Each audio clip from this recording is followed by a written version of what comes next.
প্রথমে কেটে নিলাম পেঁয়াজ, লঙ্কা, আদা, গাজর। তারপর কুরকুরিটা গুঁড়ো করে নিয়ে তার মধ্যে ডিম ফাটিয়ে দিলাম। এরপর আগে থেকে কেটে রাখা গাজর, পেঁয়াজ, আদা, লঙ্কা, নুন সমস্ত কিছু দিয়ে দিলাম। তারপর প্যাকেটের মধ্যে স্ট্যাপলার মেরে দিচ্ছিলাম। এবার সিদ্ধ করার জন্য রেডি, তাই আমি খুব এক্সাইটেড ছিলাম। তারপর কড়াই বসিয়ে দিলাম এবং গ্যাস অন করলাম আর জল দিচ্ছিলাম কড়াইয়ে। তারপর কড়াইয়ের জল যখন গরম হয়ে গেছে আমি কুরকুরির প্যাকেটটা গরম জলের মধ্যে দিয়ে এবং ঢাকা দিয়ে দিলাম। আমার খুব গরম লেগে গেছিলো গাইস, তাই একটু জল খেয়ে নিলাম।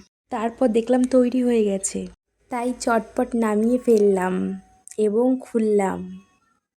এরপর আমি প্লেটে ঢেলে নিলাম এবং তৈরি হয়ে গেছে।